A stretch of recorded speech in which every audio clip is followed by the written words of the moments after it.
지난 밤부터 아주 많은 눈이 서울 경기 지역에 내렸습니다.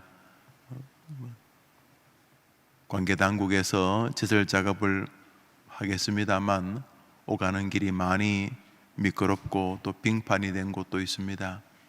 또 길도 마찬가지지만 건물과 또 외부 사이에서 온도차나 또는 바닥이 대리석으로 되어 있으면 미끄러질 수 있습니다.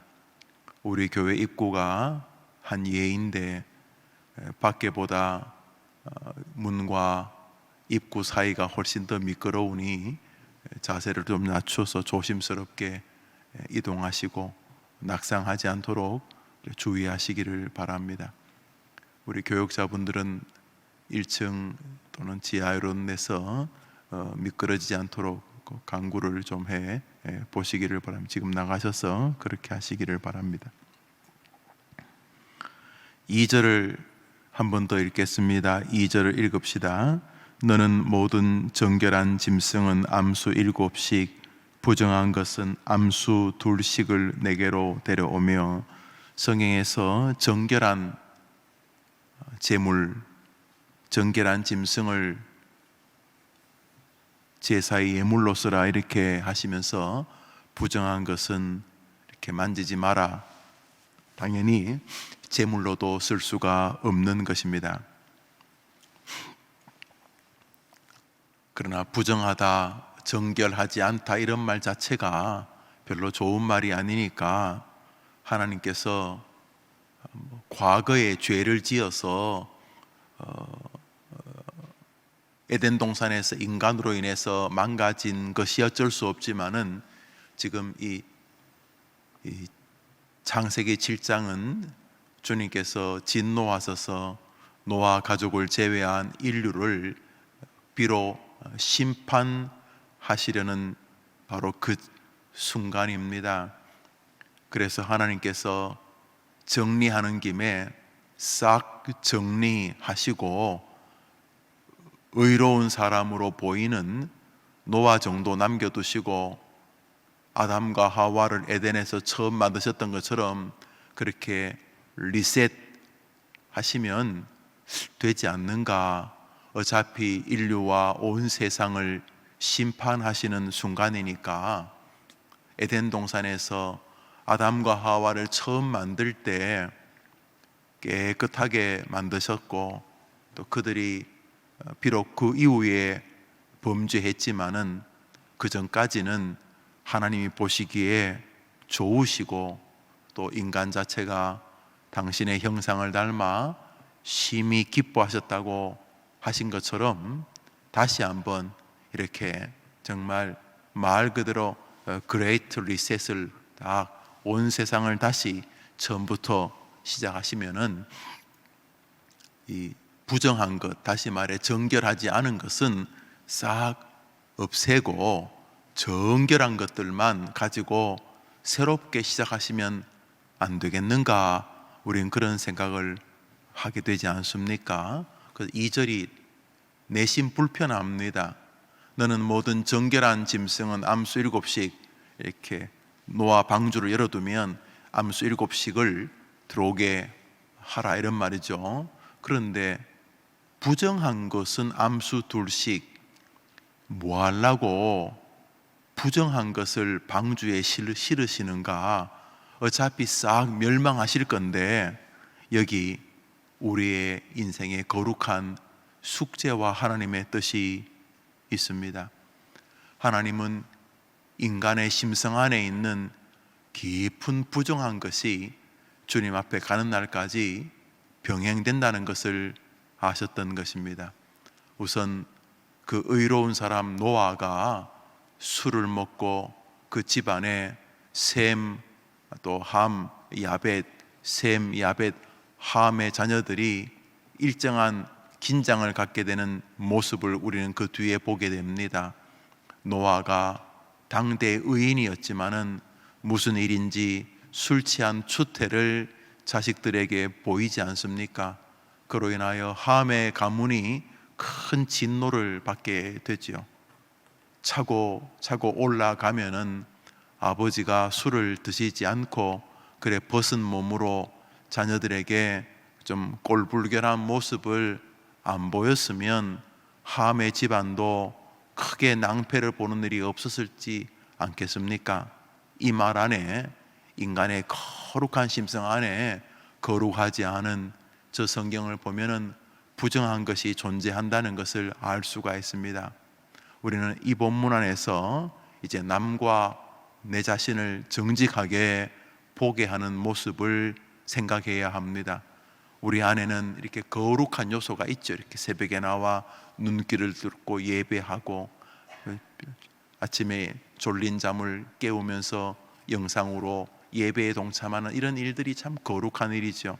이렇게 새벽에 자신에게 거의 생명 같은 돈을 하나님께 헌금하는 이런 일들이 다 거룩한 일 아닙니까? 동시에 우리 안에는 아무도 모르지만 우리만이 아는 거룩하지 않은 부정한 것이 있음을 알게 됩니다. 우리 내면을 보면 노아를 알 수 있습니다. 그 거룩한 노아에게도 거룩하지 않는 인자 씨가 있었음을 알게 됩니다.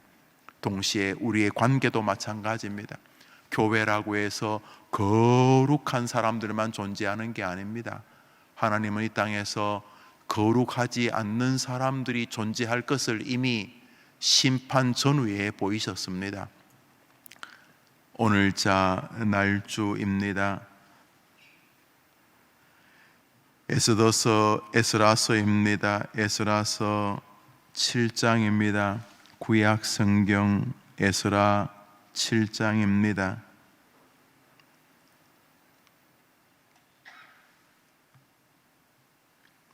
구약 성경 에스라 7장입니다. 6절을 한 절 읽읍시다. 읽습니다. 에스라서 7장 6절입니다. 시작. 이 에스라가 바벨론에서 올라왔으니 그는 이스라엘의 하나님 여호와께서 주신 모세 율법에 익숙한 학자로서 그의 하나님 여호와의 도우심을 입음으로 왕에게 구하는 것은 다 받는 자이더니 밑으로 내려오셔서 11절을 한 절 읽습니다. 에스라에 관한 모습입니다. 읽읍시다. 11절 시작. 여호와의 계명의 말씀과 이스라엘에게 주신 율례 학자요 학자 겸 제사장인 에스라에게 아닥사스다 왕이 내린 조서의 초본은 아래와 같으니라. 오늘 성경을 보면 이 에스라는 사람은 참 흠이 없는 사람으로 보입니다. 말씀의 율례의 학자요 제사장이면 제사장인 에스라는 율법에 익숙한 자로서 하나님의 도우심을 입음으로 왕에게 구하는 것은 다 받는 자이더라. 성경에서 특히 목회자들에게, 설교하고 성경을 가르치는 목회자들에게 가장 존경받고 또 존중받을 만한 인물이 에스라라고 생각을 합니다. 레위 지파였습니다. 모세와 아론의 후손이었는데 성경은 이 사람을 굉장히 우리에게 주목시킵니다. 여러 조상들을 언급하면서 그가 올바른 가문에서 자랐을 뿐만 아니라 하나님을 사랑했고 하나님의 율법에 익숙했으며 많은 사람들에게 은혜를 끼치는 인물이었다, 이렇게 말합니다. 그렇죠. 우리 주변에는 이런 신실한 이들이 있습니다. 우리 주변에만 그런 게 아니라 우리 안에도 때로는 내가 생각해도 아이고야 믿음 좋네, 내가 생각해도 그래도 다른 사람만큼 혹은 다른 사람 이상으로 주님을 사랑하려고 하네 하는 이런 요소가 있습니다. 우리 마음을 노아 방주라고 한번 생각해 보십시오. 우리 마음의 노아 방주에는 거룩한 것들도 있습니다. 이런 참 군계 일학 같은 타락하고 하나님을 대적하는 그 대부분의 이스라엘 사람들 속에 이런 에스라 같은 하나님이 사랑하는 아름다운 인물이 있습니다. 우리의 공동체 안에 있고 우리 내면 안에 있습니다. 오늘자 날주 사도행전입니다. 사도행전 7장입니다. 오늘자 날주 사도행전 7장입니다.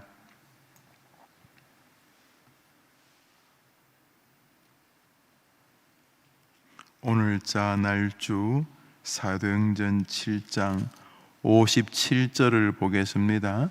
사도행전 7장 57절 58절입니다. 57절 58절 우리 읽읍시다. 시작. 그들이 큰 소리를 지르며 귀를 막고 일제히 그에게 달려들어 성 밖으로 내치고 돌로 칠세 증인들이 옷을 벗어 사울이라 하는 청년의 발에 앞에 두니라. 이 사도행전 7장은 성경에서 나오는 가장 온전한 형태의 설교라 생각이 되어집니다. 설교자는 목사가 아닌 집사님이셨습니다. 교회에 이런 구제하고 또 약한 자들을 돌보고 특별히 과부들이 서로 이렇게 위로를 받고 도움받는 곳에서 이렇게 차별받는 것처럼 보이는 그런 상황을 좋은 성품과 또 봉사로 잘 메우라고 해서 세워진 집사님이십니다. 우리로 말하면 안수 집사님, 장립 집사님이시죠. 이분이 교회에서 쌀 나눠주고 이런 일 하라고 세웠는데 그런 일 당연히 했겠죠. 성경에는 그런 일을 한 것에 대해서는 한마디도 나오지 않습니다. 스데반 집사님이나 빌립 집사님이나 이런 분들이 그런 일을 했다는 기록이 없어요. 당연히 했겠죠. 그렇지만 이 집사님들이 하신 일들은 성경에 주로 설교 혹은 성경을 가르치는 일과 상관이 있습니다. 빌립 집사님은 이디오피아 신하에게 성경을 가르치고 또 이사야 본문을 통해서 예수 그리스도를 가르치고, 스데반 집사님은 구약 성경을 관통하는 복음적 설교를 하시죠.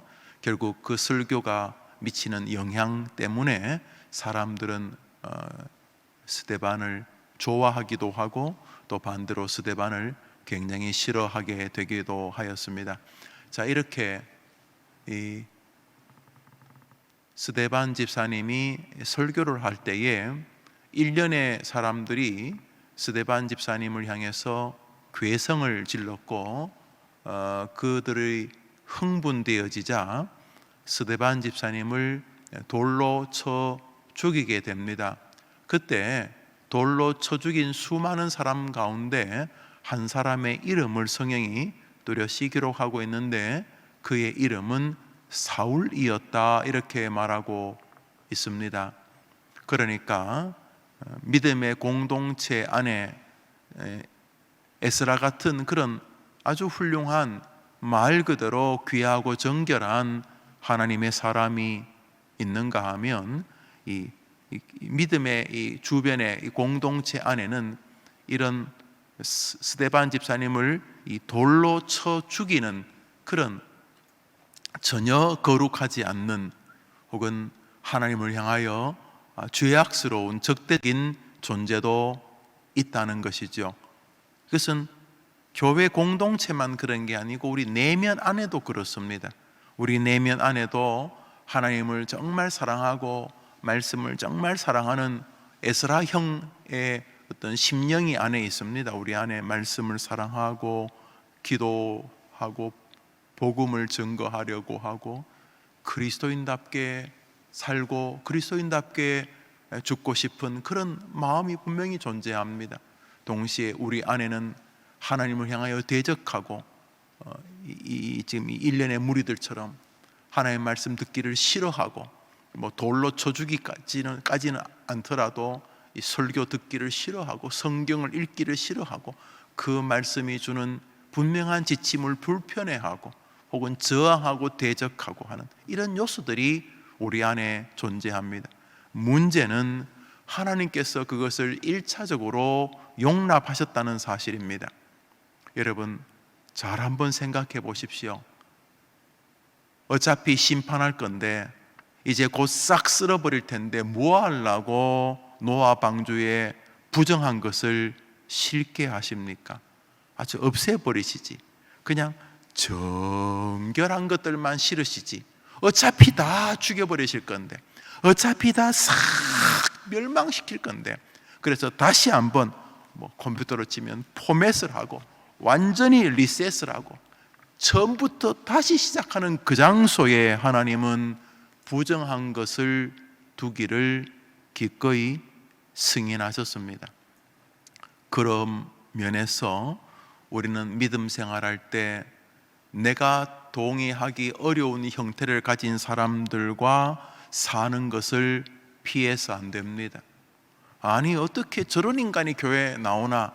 저런 인간이 교회에 나오는 게 주님의 의도이십니다. 아니, 저런 천인공노할 저런 어떻게 저 스데반 같은 분을 향해서 돌을 던질 수 있나? 어떻게 저런 몹쓸 인간이 내 주변에 있나? 나는 참 저주받았다. 아니요, 내 주변에 돌을 들어 집어 던지는 사울 같은 인간이 있는 내가 하나님의 저주를 받았다는 그런 결론은 너무나 비성경적인 결론이고 너무도 자의적인 판단이 아닐 수가 없습니다. 가장 순결한 그 노아 방주에서부터 하나님은 부정한 것과 성도가 동행하기를 원하셨습니다.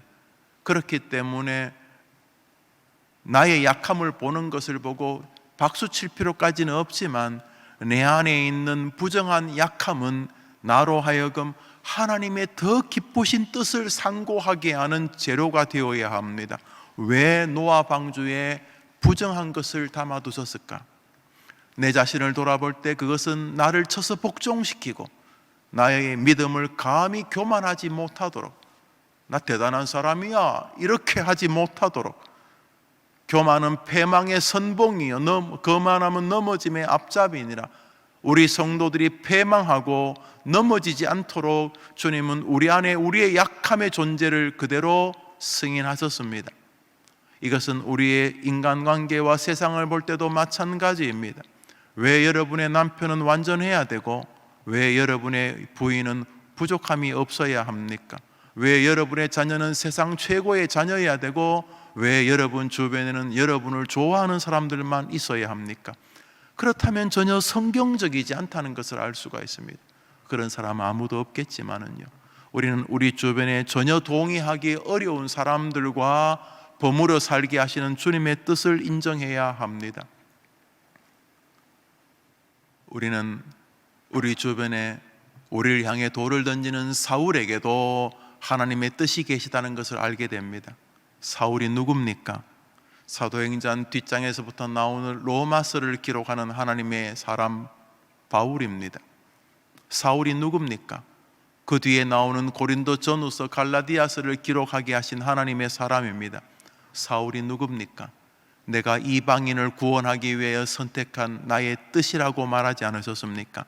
그런 면에서 우리 주변에 있는 약자라는 말은 내가 볼 때 구원받지 못할 것 같은 인간들, 다시 말해 부정한 인간들, 하수들, 이런 영적인 혹은 관계적인 이런 상황적인 사람을 볼 때에 우리는 함부로 불평하거나 함부로 비난하거나 혹은 이 상황에 처해진 자기를 향하여 깊이 자조하는 것은 전혀 성경적이지 않다는 것을 알 수가 있습니다. 왜 내 인생에 저런 인간이 끼어들었나? 거기에 우리가 알지 못하는 하나님의 뜻이 계신다는 것을 오늘 우리는 성경을 통해 알게 됩니다. 여러분, 여러분에게 돌을 던지는 사울에게 하나님의 뜻이 계시다고 생각한다면 여러분이 함부로 입이나 마음을 놀려서 세상을 원망할 수는 없을 것입니다. 스데반 집사님에게 돌을 던졌던 사울은 그 거룩한 하나님의 뜻에 붙잡힌 이후에 그의 어리석었던 인생들을 끊임없이 참회하는 삶을 살아갑니다. 아마도 그의 마음 안에는 자기 앞에서 돌을 맞아 돌아가시던 스데반 집사님의 흘리던 피가 기억났나 봅니다. 인생 끝에서 그는 말합니다. 나는 모든 사람의 피에 깨끗하니라.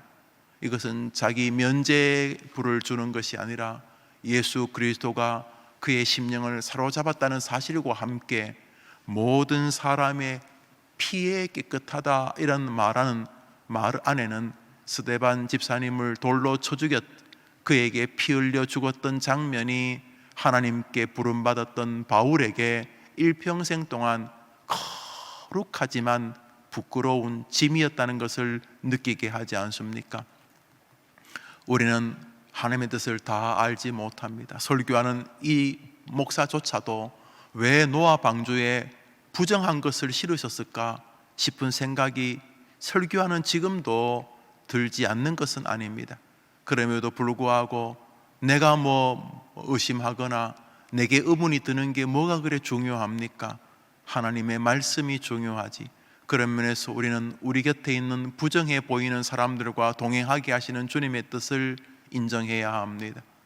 내 곁에 내가 동의하기 어려운 믿음의 사람이 있다고 신앙생활을 포기한다는 것은 죄송하지만 성경 오늘 날주에 비치어 보면 우습기 짝이 없는 결론입니다. 동시에 우리 주변에 내가 동의하기 어려운 사람들의 모습이 보인다고 해서 함부로 비난하고 비판하는 것은 겸손하지 않는 걸 넘어서 거대한 하나님의 계획을 의심하는 것이거나 불신하는 것일 가능성이 있습니다. 오늘자 날주 마태복음 7장입니다. 오늘자 날주 마태복음 7장입니다.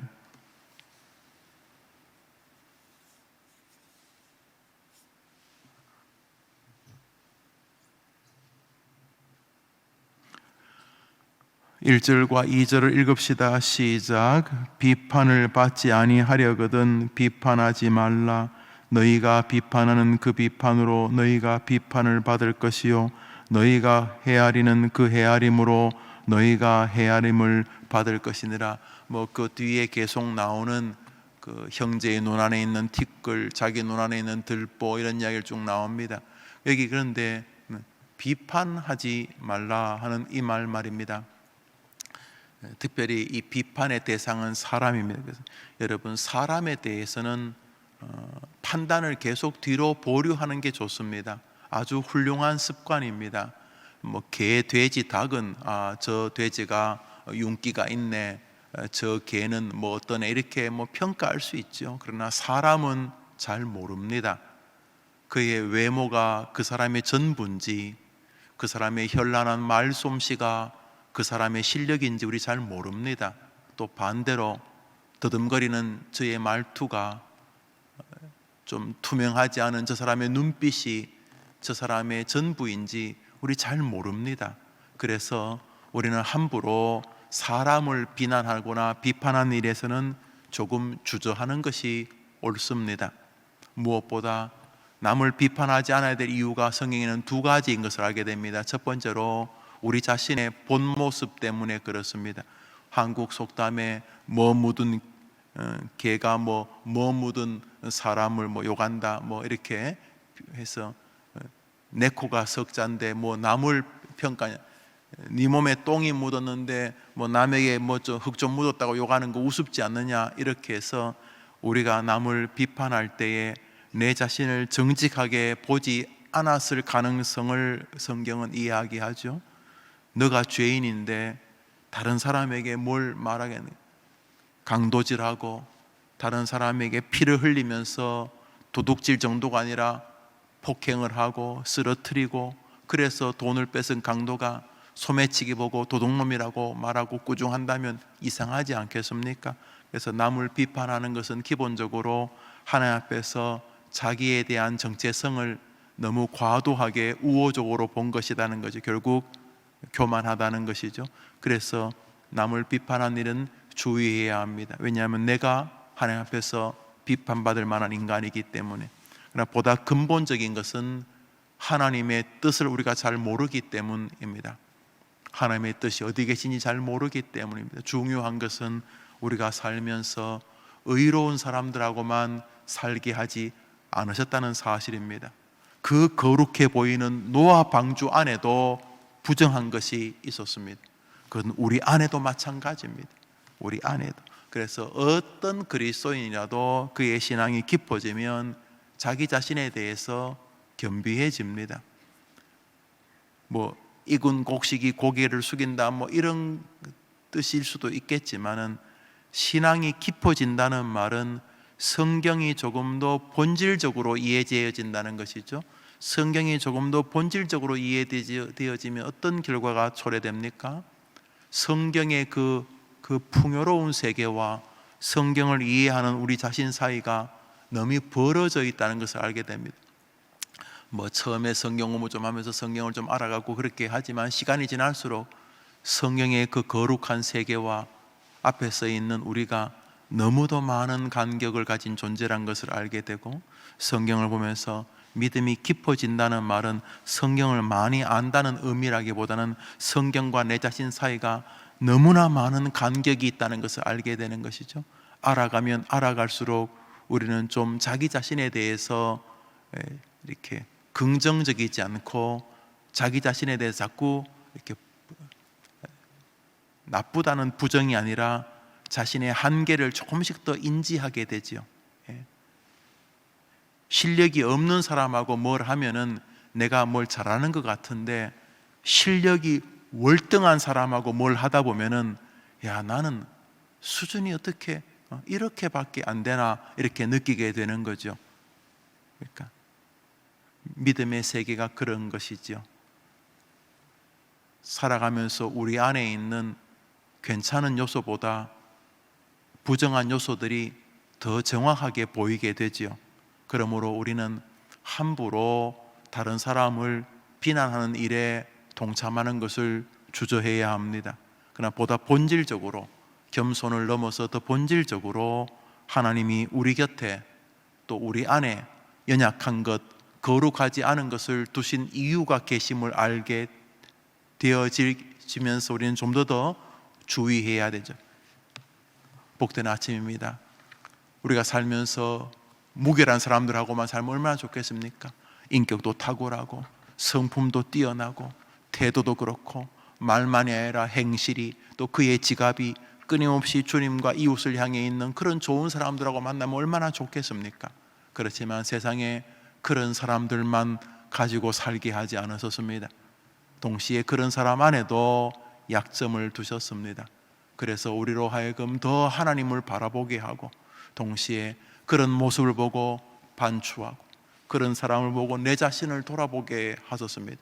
동시에 하나님의 놀라운 능력, 나는 저거 인간 되겠나, 저거 스데반을 돌로 쳐 죽이는 저 인간, 저거 인간 되겠나, 저 인간 말종 저거 인간 되겠나, 그 인간 되겠나는 그 살인자를 들어 당신의 나라를 만드시는 바울로 쓰시는 하나님의 그 놀라운 사역 앞에 우리는 입을 다물게 되지 않습니까?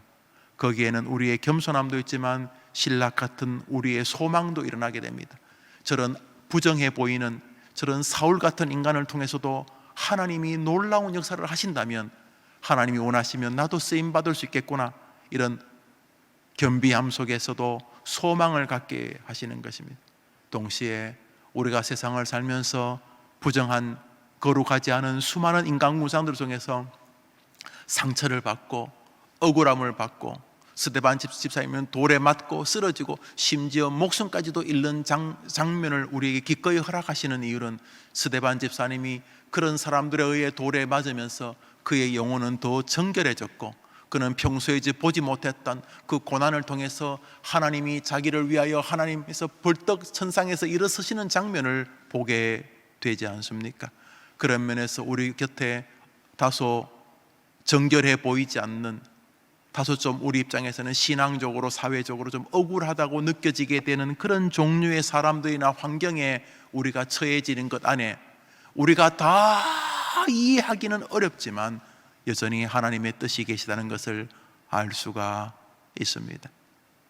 때로는 질병이 우리에게 때로 거룩해 보이지 않는 요소일 수도 있고, 때로는 경제적인 어려움이 그런 요소로 느껴질 수도 있습니다.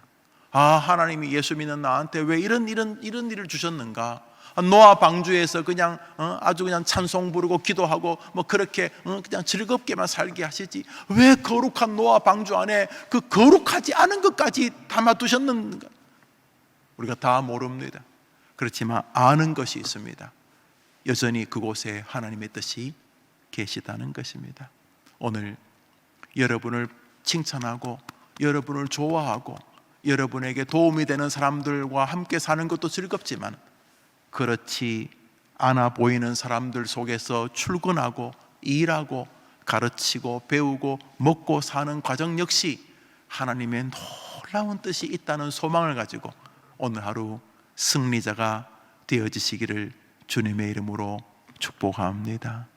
주님 가르친 기도로 예배를 마치고 우리 자유롭게 기도하고 돌아가실 때 조심해서 돌아가시기를 바랍니다. 하늘에 계신 우리 아버지여, 이름이 거룩히 여김을 받으시오며 나라의 임하옵시며 뜻이 하늘에서 이룬 것 같이 땅에서도 이루어지이다.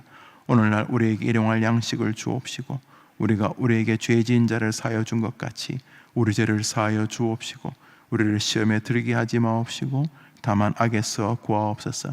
대개 나라와 권세와 영광이 아버지께 영원히 있사옵나이다. 아멘. 기도합시다.